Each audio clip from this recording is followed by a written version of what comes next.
안녕하십니까. 안녕하십니까. 지금 회의할 거는 뭐 간단해요. 첫 번째는 한 1년은 아직 안 됐지만 몇 달을 하셨잖아요. DYT 사용도 해보시고, 오픈 클래스도 해보시고, 그 소감이 어떠신지, 이게 좀 괜찮은, 어떤 부분에서 괜찮은 도구나 시스템인지 소감만 간단히 얘기해 주시면 좋을 것 같아요. 제가 먼저 합니까? 먼저 하십시오, 먼저 하십시오.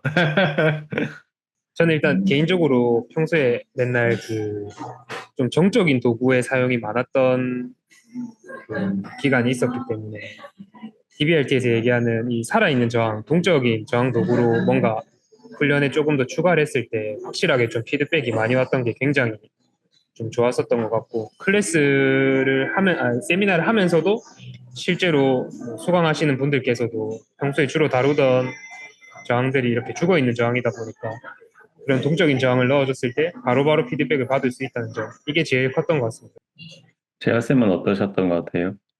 일단은 그 구분을 좀 시키자면은 일단 소프트웨어 강의 자체에 대한 건데, 내가 프로그램 자체에 대한 건데, 그 확실히 제가 계속 공부하던 거랑 연관이 있어서 저 스스로도 좀 많이 좀, 이런 방법도 있었구나 하고 좀 인사이트가 많이 열렸었고요.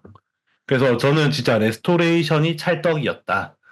음, 그리고 레스토레이션에서 레벨론도 사실 이어지는 거라 저는 생각하거든요. 네. 그래서 그런 부분에 대해서도 원래 내가 생각하던 부분이었는데 조시가 진짜 잘했네 생각해서 좀 거의 거기에 맞춰서 지금도 제가 시스템을 꾸려 나가는 것 같아요. 제가 하는 프로그램들 자체가 한 회원들 피드백도 좋고 너무 잘 쓰고 있다. 예. 근데 이거 쓰면서 진짜 저는 바벨에 대한 활용도 확 떨어졌어요.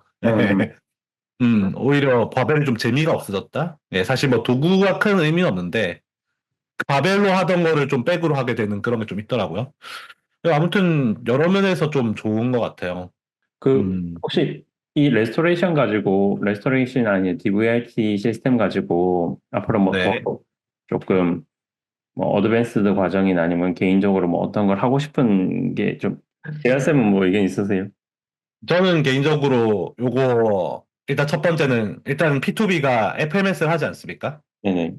저기 뭐야, 같이 녹여도 괜찮겠더라고요. 그러니까 어차피 가동성 테스트인 ASLR이랑 저기 뭐야, 저 숄더 모빌티 좋아질 수 있을 거라 생각하거든요. 특히 ASLR은 보니까 레스토레이션에 아예 평가로 나와 있더라고요. 맞아요. 롤링이랑. 음, 그렇게 좀 녹일 수 있는 게. 저 요번에 DVRT 인스트럭터 코스 수강하시고 나시고 좀 활용을 좀 하셨나요? 다들? 네, 저는 지금 많이 활용하고 있습니다. 음, 그 활용하시고 소감은 좀 어떠신 것 같아요? 먼저 저부터 말씀드리면 저는 선수들한테 꼭 한두 동작씩 그리고 좀 응용한 동작들 만들어서 꼭 하게끔 하고 넘어가요. 음, 저희 입장에서 선수들 입장에서는 루틴이 되게 중요하니까 네. 그냥 DBRT 루틴을 만들어서 DBRT를 꼭 중간에 브릿지로 꼭 들어가는 방식으로 하고 있어요, 운동을. 어떤 점이 좀 괜찮은 것 같으세요? 다른 도구에 비해서? 일단 제가 불안정성인 도구들을 잘 안 다루잖아요. 이렇게 캐틀벨, 클럽벨, 그러니까 무게 중심이 있는 확정되어 있는 도구들을 사용하다가 네, 불가리안 백도 사실 그렇게 모래가 이렇게 놀진 않거든요. 네. 네, 워터백은 사실 제가 별로 안 좋아하는 케이스긴 하고 음, 그런 상황에서는 저희 센터 입장에서는 이 DVRT가 생각보다 그런 역할들을 조금씩 해주면서도 무게를 가지고 있으니까 저희 입장에서는 그런 용도로도 쓰기도 좋고, 그다음에 스페셜한 선수들한테 전이가 될 수 있고 서포트할 수 있는 동작들을 만들어서 주니까 선수들은 만족도가 높죠. 음. 그리고 강주한 선수님은요? 저는 일단 그 운동 초기에 뭐 기본적인 움직임 만들려고 하는 경우에도 많이 쓰고 있고, 그다음에 아예 이제 코어를 활용 못하는 사람들이 많다 보니까 그분들한테는 많이 쓰고 있어요. 그리고 이제 바로 서서 웨이트를 바로 잡지 못하는 사람들한테도 바로 쓰고 있어서 약간 운동 초기에 들어가기에는 좀 적절해서 그때 활용을 좀 많이 하고 있고, 그다음에 장기적으로 운동을 좀 오래 했던 분들은 또 웨이트가 좀 지루하신 분들이나 이런 분들은 좀 새로운 트레이닝이 좀 원하다 보니까 그때 샌드백을 활용하다 보면은 또 재밌어 하기도 하고 일단 운동 자체가 이제 약간 좀 역동적이다 보니까 또 힘들기도 해서 약간 운동성을 주기에도 괜찮은 것 같고 그래서 완전 초기랑 그다음에 장기 고기 같은 좀 잘 활용하고 있습니다.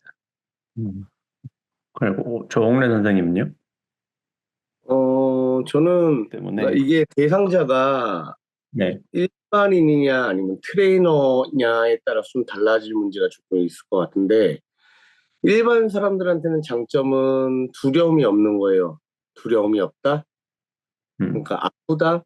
그런 게 조금 없는 편에 속하는데, 물론 DVR도 발등에 찍힌다, 맨발로 하게 되면 조금 그런 아픔이 있겠지만, 우리도 해봐서 알지만, 그 장점 같은 경우에는 어떠한 퍼포먼스를 만들거나 아니면 발리스틱 운동하는 데에서의 두려움은 많이는 없죠. 동호 선생님 같은 경우에는 그래도 특화가 선수들 특화로 된 거가 있고, 그리고 민기 원장님 같은 경우에는 통증에 대한 특화가 된 게 있는데, 좀 그거를 오픈 클래스를, 나 같은 경우에는 개인 PT에 대해, 뭐, 주한 선생님이랑 같이 개인 PT에 대한 그런 거 있지만, 좀 그거를 매뉴얼화로 만들어가지고, 정말, 이게 선수들한테 좋다. 왜 좋냐를 조금 얘기해주고, PT 좋다. 이걸 왜 좋냐를 얘기를 해주고, 통증은 왜 좋냐를 얘기해주는 좀, 우리가 잘하는 분야를 조금 나눠가지고, 좀 오픈 클래스를 열었으면 좋겠어요. 그러니까 이거 다가 아니라 진짜 왜 이 사람들한테 유용하냐를 좀 얘기를 해줬으면 좋겠다라는 게 있죠. 보통은 사람들은 되게 구체적인 걸 좋아하더라고요. 예를 들어서 어떤 뭐 스태거 포지션에서 음. 스태거 포지션에서의 DBRT 샌드백의 필요성 뭐 이런 것들. 지금 뭐 이제 웅혜 쌤이 말하는 것처럼 어떤 포지션에서의 이 도구의 필요성 이런 것들을 말해주는 것이 사실 생각보다 사람들이 많이 요구하는 것 중에 하나예요. 예를 들면 제가 애니멀 플로우를 시도하는 것보다 사이드 킥 스루를 어떻게 하면 잘할까 이게 더 중요한 거거든요. 그렇지. 저는 캐틀벨도 마찬가지인 것 같아요. 캐틀벨 윈드밀 도대체 어떻게 해야 되는 것인가라고 이렇게 구체적으로 알려주는 것이 사람들이 원하는 것이지 캐틀벨의 기초 원리 이런 거 진짜 안 원하더라고요. 맞아요. 그래서 지금 웅래 쌤이 내주신 의견을 좀 조합해 보면 좀 우리가 좀 더 구체적, 이제 스페시픽하게 오히려 오픈 클래스를 할 거면 스페시픽하게 해서 그거 하나 때문이라도 이 도구의 자격을 딸 수 있게끔 전이시키는 것이, 그러니까 DBRT로서 할 수 있는 것들, 불가리안 백으로서 좀 어려웠던 것들, DBRT로 할 수 있었던 것들이 좀 있잖아요. 이렇게 예를 들면, 그러니까 뭐 스쿼트도 마찬가지예요. 우리가 프론트 스쿼트 같은 거 할 때 가블리 스쿼트도 있지만 가블리 스쿼트도 있고 뭐 그다음에 우리 저기 샌드벨 스쿼트도 있잖아요. 그런 거에 비해서 샌드백 스쿼트를 이제 버티컬하게 잡고 스쿼트하는 이런 포지션들 있잖아요.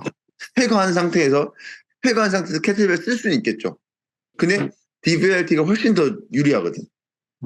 그런 포지션들을 좀 우리가 회의를 통해서 정하고 그거를 좀 맞춰서 할 수 있는 사람들이 있으면, 그거는 뭐 제가 아니더라도 뭐 누구나든지 선수한테 이 스태거 동작은 필요하다. 이 스태거 동작을 할 때 이 DBRT 샌드백이 필요하다라고 알려주면 그 사람이 선수 트레이너한테 도움 되는 선생님이 되는 거죠.